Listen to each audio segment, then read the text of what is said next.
Sister wants to walk down the aisle at my wedding. We used that to our advantage. Sister wants to walk down the aisle at my wedding. We used that to our advantage. Here I am, writing this long tale in my honeymoon, but it does feel cathartic to finally type it out, and my husband is more excited about this than the resort drinks, lol. Anyway, this is a throwaway because I don't have a Reddit account and my husband, the Reddit fanatic, said he doesn't want this associated with his main. As to why the Reddit guy isn't the one writing this, it's because he said since it's my family, I should be the one with the honor of posting the story. But he is looking over my shoulder to help out. I'm not a lawyer, so I don't know if this works, but I do not give permission for this to be reposted anywhere else. So I think first it's necessary to give some background, to explain how this behavior reached this level, and why our responses were as they were. It's a long read, I apologize. So, ever since I could remember, my parents loved my sister more. I don't mean in subtle ways either. If my sister accused me of something, they'd believe it and punish me. If I accused her, they wouldn't believe. Even if there was undeniable proof, they'd still give her a lesser punishment and try to find a way to scold me in tandem. My birthday cake had to be a flavor she wanted. Hers did not, and my parents always denied knowing I didn't like that type of cake. They always bought her a bit more than for me. We went to where she wanted, even if it was an event that should be about me. My sister grew up spoiled and didn't like me, just used me as a punching back. But at first she mostly ignored me. But then it got really bad when we were young teens. I'm not sure what the cause and effect are, but she found herself with no friends and her behavior got worse. Did her friends move? Did they ditch her because she was mean?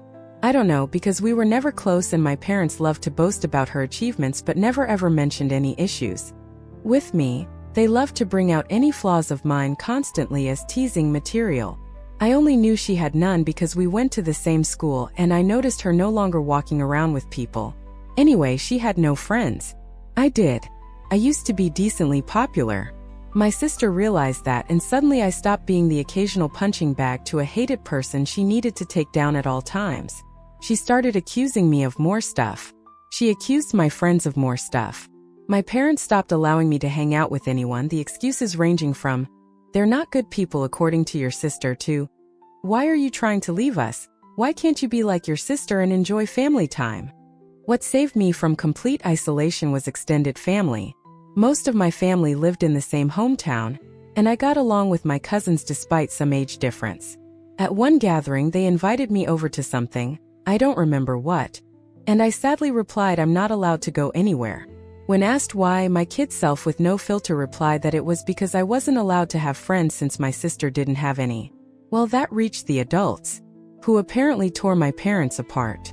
Later I was scolded for lying and grounded, as if I had anywhere to go, for a month. But after that they allowed me some leeway, so it was worth it. And my sister changed schools. I guess the humiliation of extended family knowing her social status was bad, and she demanded to be changed. And my parents immediately obliged, even though it cost them more since the school was further away. But she made friends on the new school. However, she never went back to the previous status quo of mostly ignoring me. I guess having felt the power of how badly she could screw with me, and anger that I told family she had no friends, she never let me go. My life was still bad. Her friends would come over and bully me and my parents called it light teasing. I never called friends over because my parents were awful hosts to them, or my sister would accuse them of taking stuff and they'd believe it. I did become close to my cousins though, since my parents never dared do any of that to family. And then I got my first boyfriend. I didn't want to bring him home at all, but my parents insisted. Well, at one point we were separated and he came to find me to tell me my sister was flirting with him. By which he meant, she came over with skimpy clothing, batting her eyelashes really badly, and started telling him how bad I was and how good she was. He was irked and ran off to find me. Of course, my sister told my parents a different tale, that my BF had instead tried to flirt with her, but she naturally refused since how could she do that to me? Guess who my parents believed? Now my BF wasn't perfect, but I immediately believed him, for a mean reason. But remember that back then I was a teen and suffering from the unfair bad treatment. I was very resentful and moody and now hated my sister as much as she hated me. With that disclaimer out of the way, let's talk about looks. I hadn't mentioned them yet because they weren't relevant. My parents were/are overweight. And since they liked showing love via food, giving you more food, buying treats, etc., my sister was / is also overweight, whereas I was / am not. In fact, I've always been kind of skinny because punishment often included no treats or snacks. Obviously, weight isn't what matters, personality is. But my sister even then was already rude and spoiled. Even her flirting attempts were bad because she never learned to work for anything since she could demand and my parents would deliver. Added to that the fact that she didn't look like some sexy model. Even my self-conscious teen self didn't believe my BF would try and cheat on me with her. Anyway, my parents prohibited me from dating such a horrible boy. I did try to keep going in secret, but it was hard and the relationship ended. I did get another, but my sister accused him of flirting with her when he refused her advances. Again, my parents believed her. I tried pointing out how this happened again, but they decided that meant I was incapable of making good choices and kept picking bad boyfriends. The relationship couldn't handle the Romeo-Juliet situation and fizzled out again. I would eventually get called a slut in high school, as I was fine with making out with boys and such but refused to have relationships. Thankfully, it never got back to my sister or parents. My sister did bring one boyfriend home during all this time. He was paraded with pride, and my parents spent every second telling me how good he was, and why couldn't I be like my sister and find myself someone like that? Until he stopped showing up, and suddenly he was conniving bastard that tricked my sister. Oh well. And the unequal treatment continued at this time. She had more spending money, her curfews were much better than mine. She was free to go anywhere at any time while I couldn't. If I pointed it out, my parents would say it's because she's older. But when I reached that age, I still didn't have the same treatment she had. And when pointed out, they deny they ever said that or claim it was because I couldn't be trusted like she was, using my sister's accusations against my BF and friends as proof of my bad judgment. Time goes by, and it's time for my sister to graduate. She was accepted into a college. Not a very well-regarded one, and she had no scholarship or anything. Again, because only her achievements were told to me, I don't know which colleges she even tried for, so I can't say how badly she was rejected. I do know her grades were bad in school though, because whenever she got a B we would celebrate. I would usually get good grades, but my parents refused to celebrate, claiming since I always got those, what was there to celebrate? My parents naturally made a lot of fanfare and told her they'd pay for everything. I was relieved she'd be going away. Not that it made my life any easier. She'd always come home every other weekend and somehow stuff kept missing from her room or some other issue she'd think of to make my life miserable. My curfews were still strict, etc. Eventually, my mom came to talk to me about my impending graduation. I'm only a year younger than my sister. She told me since they were paying for my sister's college, they had no money to pay for mine. So it would be better for me to start working immediately after graduation and waiting until my sister finished uni to see if they could afford something for me. Oh, and if I decided to stay at home, I'd have to pay for all my stuff, part of the bills and rent. I pointed out I could get student loans. Mom said yes. Except no. That is, because they were so caring towards me and I had such bad judgment, they would decide if a college was worth my getting in debt or not. I'm not sure how they'd stop me from getting loans, but I didn't ask. Scholarships weren't mentioned. They had no idea what my grades were anymore, and never believed in my capabilities. Anyway, I didn't bat an eyelid. I simply said okay. My mom clearly didn't expect that and kept pushing. Maybe she hoped I'd throw a tantrum so they'd have an excuse to not ever pay for my college. But I said nothing except I understood their position, thanked them for caring, and that was that. My dad later tried the same, but I also refused to be emotional. You see, after a whole lifetime of their terrible parenting, I never had any expectations towards my education. I knew they would find an excuse to not pay for mine and make my life miserable. I never believed they would eventually pay it if I worked and waited for my sister to graduate. I had been preparing for college for a long time. I could barely go out, my friendships were slim, so I had a lot of time to study. And study I did, because I saw college as my only chance to be free. Well, the time came and I worked my ass off and got a scholarship. Not to anywhere like Ivy League or anything like law or medical school, but it was a good enough course in a decent college with a full scholarship. Knowing my sister would hate it and try to stop me via parents, I put my achievement in social media at the same time I told them. Even forced myself to thank them in the post. Now they couldn't forbid me from going, as they'd have to explain to family why not. Initially they were even a little proud and boasting about it. And then I guess my sister got to them, and they changed gears and even asked me if I was sure I wanted to go. They let slip my sister wasn't doing well in college, and since she was smarter and had better judgment than me, I'd suffer worse. I obviously stuck to my guns. They weren't happy but couldn't do anything. College was my savior. I started being happy. I still contacted my parents and visited on holidays and such, but since they refused to pay for anything, I could excuse not going a lot due to money. During this time, I avoided introducing any man to them. And my sister stopped going to college. I know she didn't graduate because again they'd have made a fanfare about it. Moved back home, paying no bills or rent, but it's different, my parents said, and started working at the same company as my mom, obviously thanks to my mom pulling strings. This was all sold to me as a source of pride. Oh well, almost there, I promise. I met my husband around this time. You know those people that say that if I was in X situation I'd have done something? My husband is the type that really does. I'm the person that is meek and a doormat in any situation and then can't sleep at night wishing I had done something, had thought of something witty to say, etc. I'm the person that can't help but cry when I'm angry. My husband is the guy that claps back immediately. He loves drama in that he loves to resolve it. He's the guy that if he doesn't immediately reply to a slight, you better start worrying because he won't forgive and forget. He's just doing something worse for revenge. He's the one that wanted me to post here. And wanted to post on a nuclear revenge board too, but decided what we did wasn't nuclear. People were baffled I got together with him. But just because I was incapable, thanks to my upbringing probably, of acting like him, it didn't mean I didn't like it. I love that my husband does what I can't. And he treats people well as long as they do the same to him. When we discussed marriage, we decided we didn't care much about the ceremony due to our budget, as we'd rather spend on a dream trip to Europe for our honeymoon. As for where to do it, since his family was spread out and mine was still mostly concentrated in my hometown, we decided to do it there. We weren't living too far off either, so we could take some long trips during the weekends to manage stuff.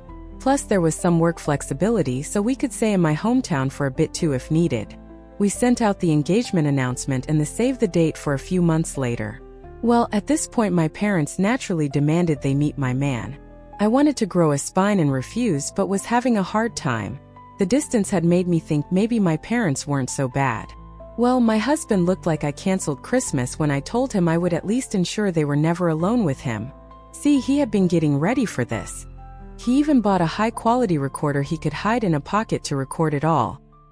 He was stoked, thinking of all the ways he could refuse my sister's advances, insult her, and then spread the recording of her attempts to my family. So, off he went alone and excited to meet them, and came back later euphoric. Babe, you won't believe the awful shit they wanted. Babe, we can fuck them over so bad. There's so many possibilities. I was confused and wanted to hear the recording, but he smartly told me it was better to listen to him first or else I'd misunderstand him. Well, he went there and instead of the flirting, my parents and my sister sat him down. After some grumbling about not being okay with him, my judgment, etc., they proclaimed they were willing to pay for my wedding. On one condition. My sister would walk down the aisle on my wedding first. In a wedding dress. Their excuses were that it wasn't okay for a younger sister to marry first, so it was only fair if my sister had at least the experience of it. On my venue. With pictures being taken and the dress, and she'd have a cake later too, etc.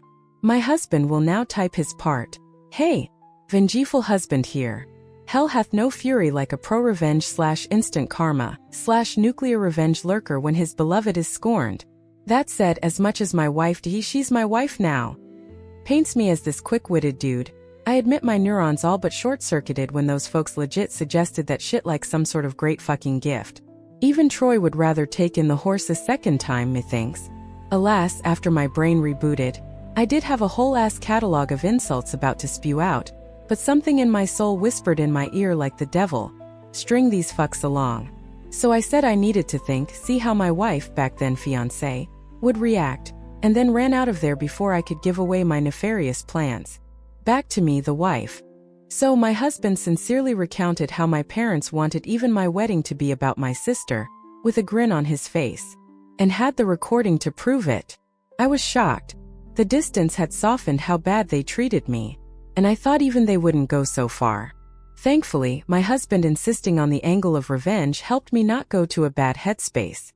We had a blast thinking up ways to screw them over this. From ridiculously outlandish to what we thought was feasible. We then called his much more level-headed brother when we decided on a plan. It involved having 2 venue addresses, giving them the wrong one, etc. Well, level-headed brother scolded us for it. While he acknowledged he would never be able to convince us from retaliation, he at least showed us something like that would be hard to pull off. Some of our other ideas were also at danger of getting sued, so we eventually settled for the most benign plan. Act like we agreed, but then hire security and don't let her in. Obviously, if that was all, it wouldn't be pro-revenge. The rest is all mostly my husband, but he wants me to do the honor, so here goes. Just important to mention, everything he did was previously discussed with me, and were our mutual ideas. He went back to my parents, said he probed and thought I wouldn't be down with it. However, he didn't see the issue and not wanting family to fall apart would be down to helping them do it. He pointed out I don't like conflict, so if I was surprised with it, I might not throw a tantrum in front of all the people. On the other hand, marriage is a big thing, so who knew if I'd lash out. Thus he suggested a compromise: they'd help pay for stuff. This way, I would feel even more pressure to not say anything, as not only would we be public, well, with our families there, but I'd be grateful to the help they gave and that'd mollify me. He said my parents looked surprised by my grown sister starting skipping with joy. Literally so, like a kid. So it was accepted. Important. My husband also claimed that due to some bad judgment in boyfriends in the past, these words were all my idea, and I'm so proud of using their words against them all. I was distrustful and controlling and liked to check his phone and stuff to ensure he wasn't cheating on me. As such, it was imperative that nothing of this plan was ever put in any writing. For any discussion pertaining to my sister walking down the aisle before me, he'd go over to their house to talk. And so began the months of deception, where my parents and sister thought they were tricking me, and my husband and I were milking them. How? Well, rather than pay for the wedding then lay low, of course my parents wanted input in everything. Some stuff that meant a lot to me, the songs and color palette, my husband would convince them to let it go to keep me in line. But since we never really cared for the ceremony to begin with, everything else was game. Or so they thought. What we did was thus. We'd go, say, to check the drink and menu options. We'd then accept the lowest or second lowest priced option. My husband would then secretly take my sister there to also try it out, then sigh and say it's a pity we don't want to abuse my parents' goodwill, so we wouldn't get the best options. Cue my sister demanding my parents pay for the best. My parents would then tell me not to worry and they'd pay for the most expensive.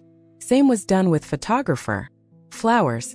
My husband handed my sister a bouquet of the flowers we wanted, then sadly expressed how I wanted some other tasteless flowers. Cue my parents telling me they wanted us to go with said flowers and they'd pay for it.